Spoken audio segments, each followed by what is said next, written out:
So next up, we have a couple of our friends from Therapize, Aviva and Anushka. Therapize is a free user-focused digital platform which acts as a one-stop shop for all things therapy that is focused on the Indian context. The objective of the platform is to redefine the process of seeking mental health care in India by seamlessly connecting therapy seekers to highly qualified, vetted, and affordable therapists. Over to the two of y'all.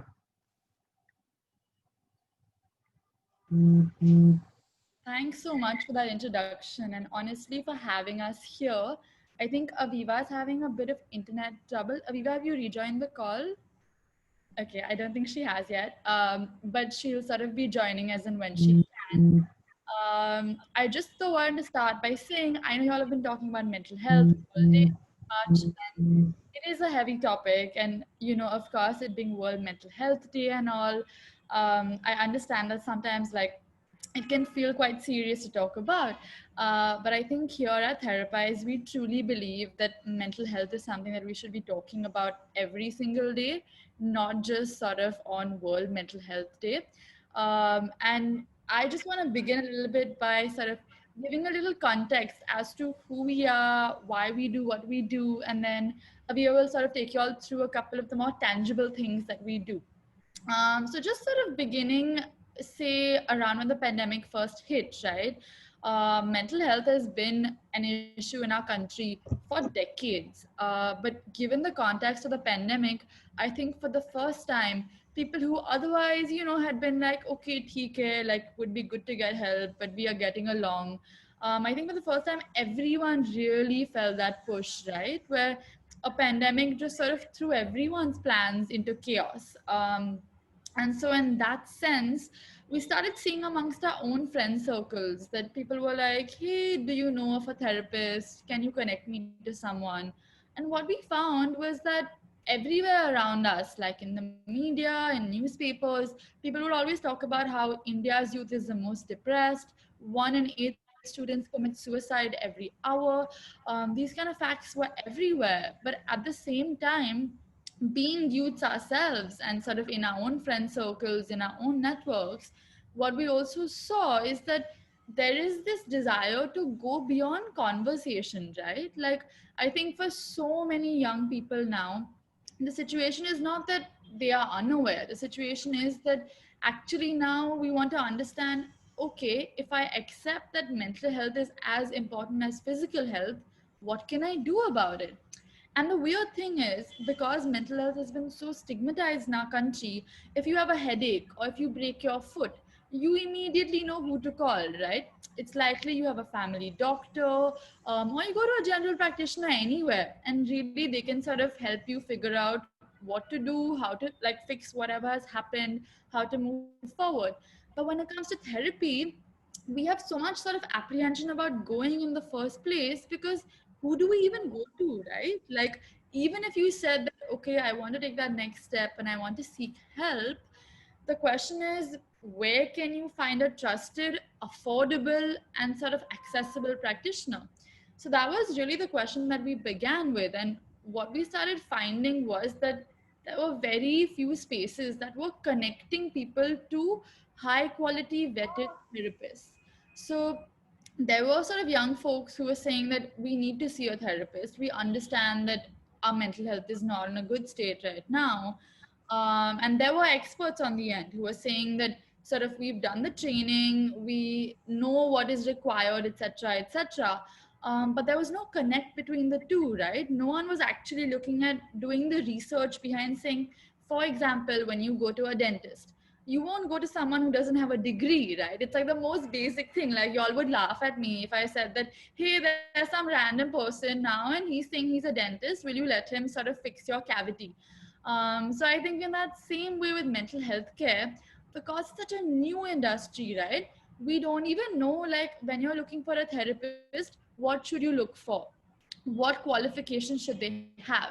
So really Therapize came about like that, to say that it's not just important to get any help. We need to be getting high quality vetted therapists on board, making them accessible, making them affordable, and making the whole thing easy, right? Like, you should not have to text a friend or call a friend of a friend to understand ki, okay, how was that person's experience? Does that therapist take a sliding scale? Should I reach out? Is that therapist homophobic? And you know what we also found was that judgment free therapy is something that for young people is really important, right? Like the language our parents speak and their ideas of mental health are very different than our ideas. And so what we're looking for is also obviously then very different. Um, and that's just where we began, you know, and what we landed on essentially then was a platform, a digital platform. So we have an Instagram presence as well, where we're like extremely active, constantly sharing sort of, you know, really quick, easy, practical tips around therapy. So we don't really believe in making fluff content. For us, we think there are enough people in the space that can help you sort of feel better about yourself, have a better day when you scroll through. What we really like to do is help connect you to the right information to sort of bring you to an expert, right? So that's really, I think, the core of what we do and who we are. And just to give you a bit of a broad overview at this point, we have 30 plus vetted therapists, all with extremely sort of good master's degrees from all over the world. And the way that Therapize works is you go to the website, it's very easy, it takes less than 5 minutes. You click on therapist profiles, and you sort of go through the profiles, you understand what you're looking for. There are therapists across age ranges, geography, budget preferences, and we've also listed out which therapists are queer affirmative, which therapists you know, take sliding scales, which means that they reduce their fees if you can't pay for them. So we've sort of collated all that information, and we are essentially like a one-stop shop for therapy made easy for you. Aviva, I'm going to take a quick pause there so you can add in anything that you want to. Thanks, Anushka. I think you've covered pretty much all of it in terms of, just sort of setting context. I think what would sort of be helpful to talk a little more about, and something that we can get into now, is just, what we've sort of heard, throughout our journey from different clients, different users, on what are some of their real challenges, right, when it comes to accessing therapy, and how that has sort of informed the way in which this entire platform is designed. Sort of little background, Anushka and I, is that we're both researchers and content creators. So what we wanted to do is we wanted to ensure that this platform is based on sort of, evidence. So that is something that we think would be like super helpful to share with some of the reference. Again, a huge gap area when it helps. But what happens here? There are so many information gaps when it comes to that. So I think that is something that we would find a lot of value in sort of discussing. And Anushka, you can take it forward, and I can jump in then. Yeah, so I think very quickly, you know, like before we began this whole thing, we, again, because we're researchers and a little bit lame that way, we wanted to ensure that everything was aligned with what are people actually in need of. We didn't want to just enter this space and sort of give overall services. And we were actually really curious, you know. We have the biggest young demographic in the world, and it's also sort of one of the unhappiest demographics across the globe, right? And it doesn't add up. Like, you know, some people say that older generations didn't have this. Why is our youth so depressed? Why is our youth in need of mental health care? um, and so we want to really understand what is getting in the way of our youth seeking help. And we believe that this is not just about, oh, you know, our youth is not capable or something like that, because as people who are in our youth ourselves, what we had kind of experienced is that there are some really unique challenges that our generation is facing that generations previously have never lived with. For example, the fact that we have been using the internet since sort of, you know, like now, like when I think about people who are in Gen Z, almost like from the ages of 8, 9, 10, 11, 12, you know, we begin really early to have access to all the information in the world, right? We're constantly consuming news, we're constantly consuming other people's lives. There's very little boundary between sort of our world and the world outside. And the impact of that is just being felt because it was never the case before, right? So as we began this research, we actually spoke to 500 people within the ages of 18 to around 30. And we asked them, hey, what are the biggest challenges that are sort of keeping you away from asking for help? And the answers we got were honestly astounding. I mean, of course, some were sort of basic and expected, right? Like number one, 40% said that affordability is our biggest concern. We can't afford therapy. We know we need therapy, but we just can't afford it. But some of the other findings, which we felt like people weren't talking about enough, and there weren't really people who are working on these kind of things, were the fact that the youth, which is this specific demographic, and the generation above, which is say all our parents and maybe even grandparents, it's almost like we're speaking two different languages, right? um, when we talk about mental health, when we talk about identities, it's very, very different worlds sort of clashing in a sense almost. And so we realized that there's a need to really provide a service which at the core of it understands that creating a safe space is everything. So whether in that safe space you want to talk about your gender, your sexuality, you want to talk about sort of abuse, you want to talk about your experiences at home, no matter what that is, I think in our generation there's more of an openness that's coming in, but we almost don't know where to go with that openness now, right? Like, if I accept some things about myself, who can I then talk to process those things? And really, that was sort of the core belief that took us to building Therapize out. And we realized also some more logistical challenges, right? Like, for example, there are some platforms that sort of provide therapists on websites, but those platforms aren't active on an Instagram, on a Facebook. Where are young people on today? And we thought about ourselves, right? We were like, where do we spend 4 to 5 hours plus a day? Instagram, easily. For the better or the worse, that's where everything is happening now. And we wanted to ensure that we're building something that is attuned to that.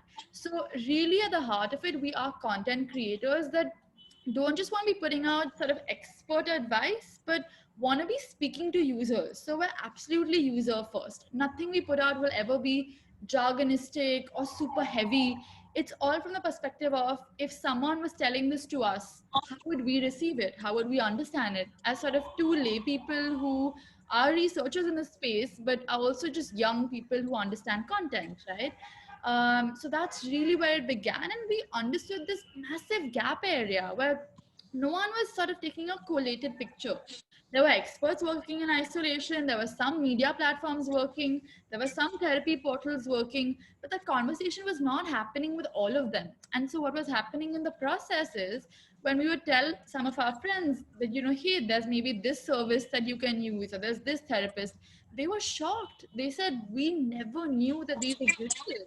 So I think that's what we're really looking to fix, to create really that awareness, accessibility, as well as sort of just that open space for young people to come and talk. Aviva, anything else you want to add? Yeah, no, I think, again, Anushka, it's basically just, to put it really simply, we want to be seen as sort of that one-stop shop for all things therapy, right? So whether that's content, whether that's bringing various stakeholders in the ecosystem together, whether that's bridging the affordability gap to not just say, some of the more privileged sections of the society, but even sort of tapping into the more marginalized, vulnerable communities, right, of the society. So making it a really inclusive platform that will not just give you information, but also help you act on it. Another thing that, sort of Anushka and I noticed is that there's a lot of conversation about mental health, destigmatizing it, etc., etc., but not much happening about, okay, what do we do after that, right? And in fact, I was having this really interesting conversation with one of our therapists on the platform, and she said, I'm actually surprised at how much sort of progress we've made in terms of destigmatizing mental health. She's like, clients are ready. They are ready. They want the help. They just don't know where to go. So again, that's again where sort of Therapize comes in. So we've moved the conversation away, or at least as a platform, we're focusing more on the what next, as opposed to let's destigmatize it, because I think fortunately India, of course, we have a long way to go, but we've also made a lot of progress in terms of being a lot more open about mental health. And we thought, we should sort of capitalize on the momentum that we've gained now, right? Before the market sort of gets saturated in terms of, okay, we're hearing these discussions. There's also just a lot of fatigue, right, around hearing those same conversations again and again around mental health. Often people are like, I've understood, but now what do I do? So that's really where Therapize comes in, as sort of a friend to help you navigate this sort of everything related to therapy. And Anushka, like, sort of, I think what another thing would be good for us to get into is just some of the things that we've been hearing from people about what they want to know more about, right, when it comes to therapy. So for instance, why is therapy really helpful? Or even, I think the biggest sort of myth that in our culture that's sort of present is that you go to therapy only when something earth-shattering has happened to you, right? And I think that is something, again, that Therapize is trying to tackle by making therapy something that's so friendly and so approachable that you don't need to necessarily have to have gone through, quote unquote trauma per se. And even definitions of trauma are different, but you don't have to necessarily go through something as earth-shattering as that. It can even just be, hey, I've moved to a new city, or I've moved new jobs. How do I navigate it, right? How do I sort of figure out, there are just too many emotions. I moved to a new city, I'm having trouble making friends. None of those issues are too small to be able to discuss in a therapy room.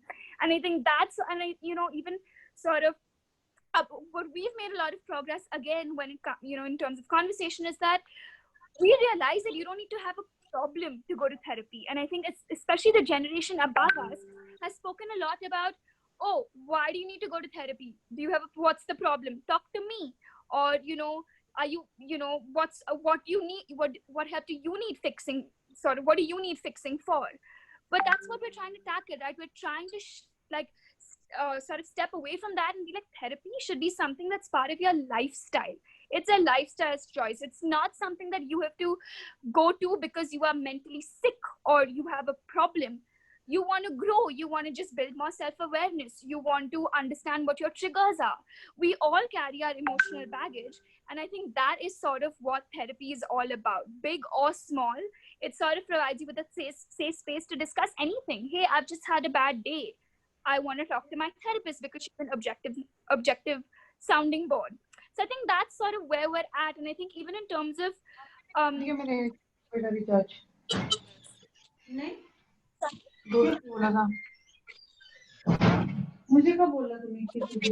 that's not anyway. So I think the other sort of the biggest thing, again, just in terms of Therapize, right? Like while Anushka walked you through, what the platform is, I think another sort of really helpful thing to talk about is how do you choose a therapist? So even on our platform, when you go to it, there are a bunch of different factors. And to some, that may seem a bit overwhelming in terms of information, but we at Therapize feel like it's absolutely necessary to provide you with all the information possible about a therapist, right? Their fees, their approach, their sort of work X, their specializations, their certifications. So for instance, if you wish to consult a therapist about some trauma that you've experienced, you want to make sure that the therapist is adequately equipped to be able to help you with that, right? So are they certified in trauma-informed therapy?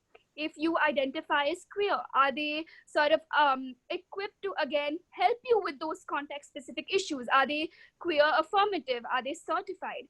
So I think those are some of the factors that we think are very important to consider when it comes to choosing a therapist. It's not just one of them, it's a personal choice which one you want to prioritize, right? For some, it's affordability. Like, we just need, someone who fits within our budget. Everything else is fine. For others, it's more like, no, hey, price doesn't matter to me. I want someone who's really qualified in this area. Maybe even couples counseling, for instance. I think when it comes to choosing a therapist, you need to factor all of these sort of various aspects into consideration. Weigh them out for yourselves in terms of what you want to prioritize, and then accordingly pick a therapist, say either from a platform or anyone that someone recommends. Anushka, anything you want to add? No, I think you really covered it all. And just one extra thing that I think we'd love to add in as perspective is that, everyone's now talking about, yeah, like go to therapy. It's not about big trauma necessarily. It can help you in so many different ways. And I think for us, what we have realized through our interactions with sort of young folks is that sometimes it is about the stigma, but often it's also that there's inertia that kicks in, right? There's like laziness. Sometimes you feel like, okay, it's bad, but it's a phase, it'll pass. So should I just like sleep or talk to a friend, get drunk, not think about this? And while Mhm. that's perfectly understandable, I think what we see happening is also a larger cultural shift, right? Where as therapy becomes more and more accepted, it's to say that like mental pain and emotional pain are real, which means that if you broke your foot, you would not sort of just be like, let me ignore it and hope it goes away. And in that same way, if your mind is not sort of functioning at its optimal level, you have to seek out that help to ensure that at least you have tips on what you can do alone. So therapy does not have to be forever. I think a lot of Right. people have this myth, right, where they think that if I go one time for life, I'm sort of booked. And that's absolutely not true. Some people get done within 6 to 8 sessions, even actually, and others it can be longer term. But what that helps you do is get perspective on what are you doing right, what are some patterns that are coming up, how can you sort of move past this. So, yeah. Right. Right. So can we quickly, if it's fine with you, open the floor to some questions that the Sure. audience have? Love The audience can put the questions in the chat box and we will take them up. I think I can start us off with a question that I had. You spoke about how some therapists might be homophobic, some might like they won't always be right for you, right? So how does one as an individual find out, or what's the process to know that okay, right, I should go to him or I should go to her? Aviva, you want to take that? Sure. Anushka, add in. So just sort of one point that I mentioned earlier, right? It is important to, do your due diligence on the therapist, right? So for instance, if the therapist has a certification in queer affirmative practice, then I mean, you would hope that the therapist is not homophobic. I mean, so I think you have to sort of do that back end research to also ensure that the therapist is equipped to deal with sort of some of the issues that you specifically want to bring up in the therapy room. That said, it's again not always as black and white, right? There's only so much you can gauge from their CV or their work experience. There are some more intangible things, right? It's just some basic ethical principles that you can't gauge from paper. So one thing that we recommend at Therapize is to set up one-on-one conversations with a therapist. Say that you shortlist from a platform or anything. Have a conversation with the therapist about these are my goals from therapy. These are some beliefs that I strongly sort of adhere to, and these are some ethical principles. So for me, for instance, confidentiality is huge. That is that something that you can sort of promise me? Is that something that we can agree on? So deciding more around, sort of having that open conversation with the therapist about what are some things that you strongly believe in, what are some things that are important to you. Having that open conversation often helps. And that's also, again, that said, unfortunately sometimes it is a matter of, I mean, of course you can do all of this and you can, the likelihood of you having a bad experience is lower, but again, because it's such a subjective space, there will be times when, say, unfortunately you have done 1 or 2 sessions with a therapist and it may not go as planned, or you may feel, say, a bit judged, etc. And I think that is something that people need to be open to, sort of understanding that therapy, even figuring out the right therapist, is a process. You have to try out sometimes a couple sessions with different therapists and see which one works best for you. But these are some things at the start that we can advise, but it's sort of, it's not as black and white. Is this, Anushka? Please add anything. Yeah, Right. so completely agree with Aviva. But that being said, one thing that I would like to add is that it is possible to ensure. So, for example, on Therapize, the back end research that we do is to ensure that anyone that's on board is not homophobic, is not sort of like is very in tune with the issues that young people bring to them. So, the biggest piece of advice I would say is understand, has your therapist worked with young people before? And then in that first session, even though it's scary and it can feel intimidating, just ask some really upfront and direct questions. Like, for example, like what Aviva was saying, in my case, for me, it was really important um, that my therapist was someone who, again, confidentiality, but also someone that just on a basic level sort of respected me and like talked in a certain way and was never sort of like aggressive or anything like that.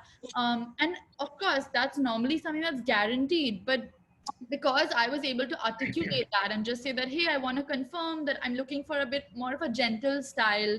I don't want someone who will push me and say, hey, you do this or you do that. And so just articulating that also helps a therapist be better for you. Right. I think we've all learned a lot today. Can y'all, if y'all want, y'all can just quickly plug yourselves on Instagram or wherever. How do we find you? Yeah, perfect. So we're just gonna, I'm just gonna put this in the chat. And then, Right. Viva, do you actually want to share screen for like a minute and show them our website? Sure. Okay, perfect. Okay, so this is a Therapize website, very quickly taking you through what you should be doing once you're on it. So this is just a bit of introduction as to sort of why Therapize, what it is, if you're sending it to a friend. And this tab is really where anyone that needs help can get it. So number one is a repository of highly qualified therapists. If you open this tab, you get all the therapist names right there. Two is resources. So we understand that therapy is not a one-time journey. It takes time to understand sort of what's going on. You can quickly click on that, get that, and then curated content around all things therapy. So I'm just gonna quickly have you look at the therapist profile so you can sort of see what that's like. Very no nonsense. If someone is quickly just saying that I need a therapist, it takes less than 5 minutes. You open the person's profile. You can see their location, their work ex, what languages they offer therapy in, their age, their hourly fee range. And if you sort of go down, more about their therapy style, their defining feature of approach to therapy, say that you feel like they are a good match for you. You click on this email sort of option and it'll open up your Gmail and redirect you to instantly sort of send an email out. It's automated. So you like don't even have to sort of do anything on that front. We also have a specific COVID resources tab because we know that it's a really difficult time for everyone. Unemployment is high for college students. It's a very difficult transition. Here is a list of therapists who are offering sliding scales, so you can sort of quickly and easily go to their profiles, sort of contact anyone that you need. We have some NGOs who provide free services here, and very quickly gonna actually take you all through the Instagram as well, because there we actually share a lot more. So we'll share every month. We have a series of posts, which is like therapists who are taking on clients for the month. A really big problem in this space is that often a therapist might be great. You've chosen your perfect therapist, but they're not taking on clients. So then it's like, what is the use, right? So what we do here is we collate which therapists are taking on clients for the month so that when you reach out, you can be sure that you'll get a response, that you can very quickly set up an appointment. We do queer formative therapists. We do sort of breaking down how to choose the right therapist for you, like free or low cost initiatives. So definitely follow us there to really get more of a pulse, and we update that frequently, of course. So yeah. That's great. Thank you so much. Thank you so much for coming and sharing with us. I'm sure our audience will check you out on your website and on Instagram. Yeah, thank you. Thank you so much. Thanks for having us. Thank you Great. for having. Thank you. Thank you. Bye. Bye. Next up, I'll hand it over to Aditya, who will take it from there. In the meantime, before that, this is our QR code, and that is Therapize's website. Y'all can check it out if y'all want.